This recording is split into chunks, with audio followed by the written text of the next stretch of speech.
My girlfriend said she needed space and asked me not to contact her for a while. Then she went on vacation with her ex. I respected her wishes, changed the locks, and sold her car, which was in my name. When she returned, her key didn't work and her parking spot was empty. I suppose I should start from the beginning. It's still a sensitive topic, I won't lie. About 3 weeks ago, my girlfriend Emily dropped a bombshell via text. We'd been together nearly 2 years, living in my apartment for the last year. Things felt good, maybe a bit distant lately, but nothing alarming. Or so I thought. The message came on a random Tuesday night while I was cooking dinner. Emily wrote, "Things feel complicated and I really need space to think, to sort things out. Please don't contact me for a while. I'll let you know when I'm ready." Watch a gut punch. Space is never good, but okay. Trying to be the understanding boyfriend, I replied, "Okay, Emily, I get it. Take the time you need." I heard nothing more. Total silence. But that's what she asked for, right? So I respected it. I cleaned the apartment for a couple of days, confused, hurt, wondering what complicated meant. Work was a welcome distraction. Then Friday night, bored, scrolling Instagram, there it was. A mutual friend tagged Emily in a post. Photos of bright sun, a beach, cocktails. Emily looking incredibly happy, arm in arm with Jordan, 29M, her ex, the one she swore was ancient history.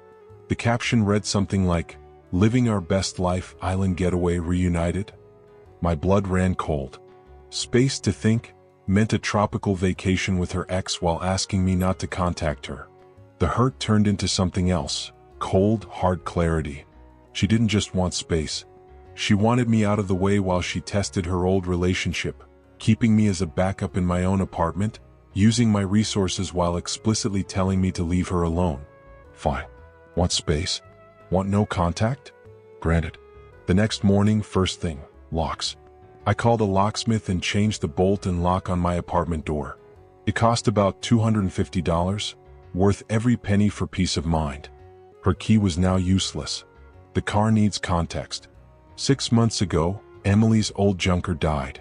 She needed a reliable car for work, social media marketing, lots of client meetings apparently.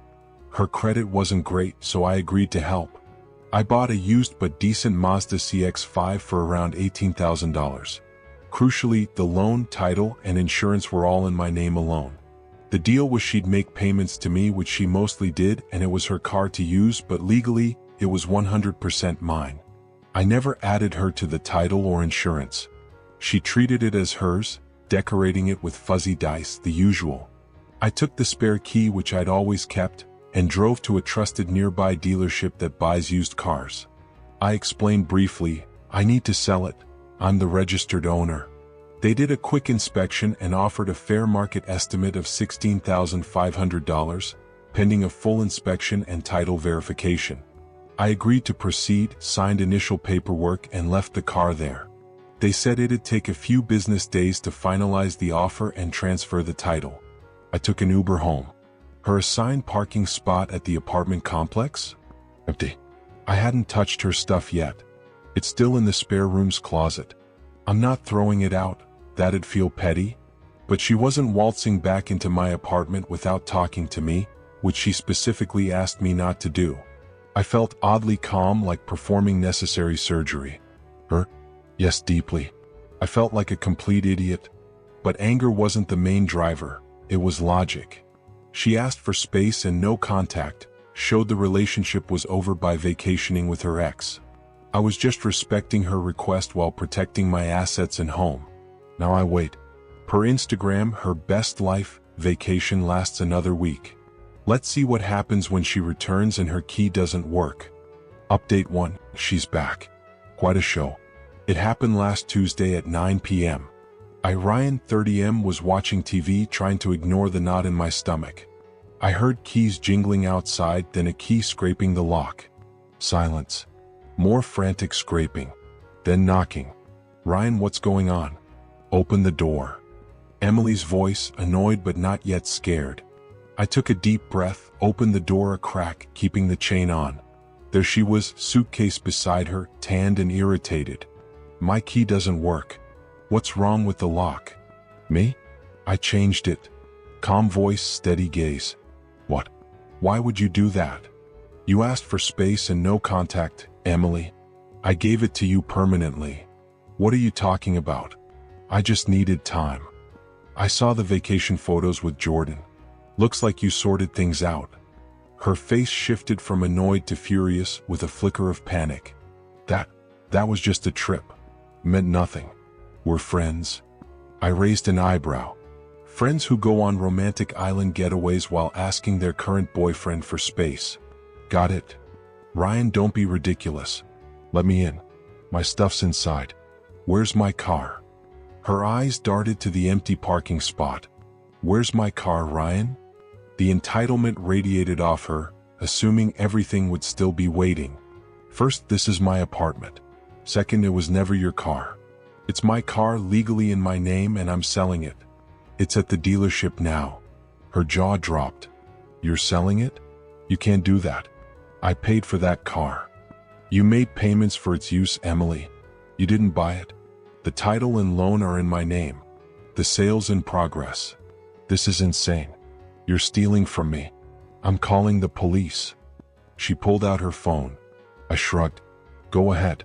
Explain how your ex-boyfriend changed the locks on his own apartment after you asked for no contact and went on vacation with another ex. Explain how he's selling his car, titled and registered solely in his name. Let me know how it goes. She hesitated, phone halfway to her ear, then her expression turned venomous. You planned this. You planned a vacation with your ex and asked me for silence. I respected your wishes and dealt with the consequences. You don't get to keep me on hold in my own home. Suddenly, another voice, her sister Brooke 26F, must have been waiting in a car downstairs. She walked up. What's going on, Emily? Ryan, why's she locked out? Emily, cue tears for her sister. He changed the locks. He's selling my car. He's kicking me out. Brooke turned on me. Are you kidding? After all she's done for you, you just throw her out and sell her stuff? It's my apartment, Brooke. It was my car. She asked for no contact and vacation with Jordan. Check her Instagram. We're done. She needed space. You're supposed to support her, not punish her. Support her while she cheats? No thanks. She made her choice. Now she lives with it. Emily demanded her stuff. Right now, 9 p.m. Not tonight. Schedule a time to pick up your belongings. Text me a date and time. I'll have them packed by the door. You're not stepping past the foyer. You can't dictate. I can. My apartment, my rules. You wanted no contact. This is the new contact arrangement. Text me the time. Goodbye. I closed the door, locked the bolt. My hands shook slightly, adrenaline, anger, lingering pain. But mostly relief. The confrontation was over for now. I heard them outside for 5 more minutes, Emily yelling, Brooke calming her while probably stoking the fire. Then they left. Hours later, a text, not from Emily but Brooke's phone. Emily needs her stuff tomorrow, 10 a.m. Be ready. No please, no thanks, just demands. I replied, fine. I spent the next hours packing Emily's things, clothes, toiletries, books, knickknacks, everything I found. I stacked it by the door. It was cathartic. The dealership called later that week, maybe Thursday, saying the inspection was done, offering a final $16,350, adjusted for tire wear. I went Friday afternoon, signed the title transfer papers and got the check.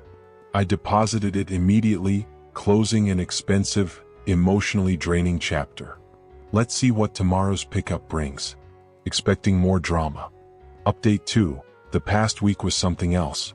The entitlement keeps escalating, almost impressive. The 10 a.m. pickup, Wednesday as scheduled. Knock on the door. Not Emily, Brooke and her mother, Karen. Emily was in the car, apparently too upset to face me. Sure. Karen started immediately, crocodile tears in her eyes, I suspect. Ryan, how could you do this? After 2 years, she loves you. Not enough to skip a vacation with her ex while asking me for space. It was a mistake. She was confused. You should forgive her. And selling her car? That was cruel. She needs it for work. It was my car, Karen. Legally mine. Her confusion led her to betray our relationship. Actions have consequences. The car's sold. I opened the door wider, showing boxes stacked in the foyer. Here's her stuff. Take it all. Make sure you take everything. This is the only chance. Karen, sniffing disdainfully, we need to check the closets, the bathroom. No. You take what's in the foyer. I packed everything I found. You're not entering my apartment. Irrational, Ryan. What if you miss something? Then too bad. You stay here, I stay here, take the boxes. That's the deal. They clearly wanted to push past, argue more, maybe claim I kept something valuable. Not happening. They muttered but started loading boxes. It took 3 trips. Karen kept monologuing about my insensitivity, Emily's devastation, how I owed car compensation. I stood there, barely responding, repeating, it was my car. She demanded like a broken record. Once they left, messages started, mostly from Emily, alternating tearful apologies. I miss you, I made a huge mistake, take me back. And furious demands, you owe me for the car, that was my money, I'll take you to small claims court. I ignored emotional pleas. For demands I sent one reply, Emily, the car was legally mine, title, loan, insurance, all in my name. Your contributions were for use during the time you drove it. Consider it rent. No further discussion. Then I blocked her number, Brooks and Karen's. But it didn't stop. Mutual friends, mostly Emily's connections, contacted me accusatory, heard what you did to Emily. Selling her car was cold. They spun a convenient story, painting me as the villain who kicked her out and stole her car out of spite, omitting her vacation with Jordan. I briefly explained to a few I thought might be reasonable. Her text, the ex-vacation, the car legally mine. Mixed results. Some got it, others bought her narrative. Whatever. People believe what they want. Then a dirty move, a call from my landlord's office yesterday. An anonymous complaint claimed recent disturbances and loud arguments near my unit, citing yelling and concern for confrontations. My blood chilled. This felt calculated, aimed at causing trouble. Luckily, I have a good rapport with the building manager. I explained calmly, my ex-girlfriend, not on the lease, moved out after a breakup. There was a brief heated argument outside my door when she found the locks changed, per her no-contact request and subsequent actions. Her family was here briefly for a supervised pickup of her belongings. No disturbances occurred inside my unit. She no longer lives here. The manager understood, noting it unless verified complaints or actual disturbances arose. I'm certain Emily or Brooke was behind it, a low blow. Then, a message request on Instagram from Jordan. I didn't open it, just deleted and blocked him. I don't need or want his input, likely gloating or stirring trouble. Honestly, all this entitlement and dirty tricks solidify my decision. They don't make me feel guilty, they justify me. This isn't just a mistake Emily made, it's who she is, backed by her enablers Brooke and Karen. Revenge isn't some grand scheme, it's letting them crash into reality's wall. Apartment secure, lease mine alone, complaint went nowhere, car sold, money in my account, legally airtight. Her stuff's gone, communication blocked across channels. Future contact attempts, especially threats, go straight to a lawyer for a cease and desist order. I consulted one briefly, confirming my position on the car and apartment is solid. Their constant demands, victim narrative, and attempt to mess with my housing are disappointing. They truly believe they can bully and manipulate their way back to the comfortable setup Emily ruined. Newsflash, it doesn't work that way. Now I'm focusing on cleaning the emotional mess. It's hard realizing someone you lived with and cared for is capable of such deceit and entitlement, but better to know now. Final update, it's been about 2 months since Emily returned from her space-seeking trip with Jordan. Things calmed down, mostly because I refused to engage with the drama post last update. I wanted to share the final resolution. The smear campaign continued briefly. I lost some shallow mutual friends who bought Emily's story. Honestly, good riddance. Anyone taking her side without hearing mine isn't worth keeping. My true friends who knew me pre-Emily were supportive, heard my side, saw her blatant disrespect, and backed me 100%. Emily apparently tried escalating legally. I got a vaguely threatening letter from a cheap lawyer she likely scraped funds to hire, demanding $10,000 for her car contributions, and emotional distress. It was riddled with typos and legal nonsense. My consulted lawyer sent a formal, concise response, including copies of the car title, loan agreement, and insurance policy, all in my name alone. It noted her contributions covered used depreciation, essentially rent, and cheekily suggested she owed me if calculated by mileage at standard rates. A bluff, but it made the point. It included her "need space, don't contact me" text, screenshots of her Jordan vacation posts, time-stamped, and warned that further baseless claims or harassment would lead to me seeking legal fees and a restraining order based on her prior landlord stunt. Total silence followed. Her lawyer likely told her she had no case and dropped her. Funding a real legal fight was never viable for her, especially without my financial support. I heard through the grapevine, a friend with minimal contact with one of Emily's less intense friends, that Emily stayed with Brooke, causing friction as she expected Brooke to bankroll her life while contributing nothing. Shocking. Jordan predictably vanished post-vacation once reality hit. He wasn't interested in supporting her or her drama long-term, just wanted his fun trip. Emily tried emotionally manipulating her parents, Karen included, for money, likely with some success, but they couldn't sustain her old lifestyle indefinitely. Last I heard, she moved back to her hometown, living with her parents, constantly complaining about life's unfairness and how I ruined everything. Zero self-awareness, zero remorse, just entitlement and victimhood. The best part? The sweet silence. No more demands, no drama, no Emily. My apartment feels mine again. I painted the living room last weekend, ditched furniture she picked. Reclaiming space feels good. Revenge wasn't loud or explosive. It was quiet, methodical, respecting her no-contact request, and letting her actions' logical consequences unfold. She wanted space? She got an infinite amount. Prioritized a fling with her ex? She faced the fallout alone. Took my support, car, and apartment for granted? Lost them when she broke the trust they were built on. Selling the car she thought was hers, her status symbol while tanning with another guy, felt satisfying, I won't lie. That empty parking spot when she returned? Chef's kiss. A visible, hard-hitting consequence.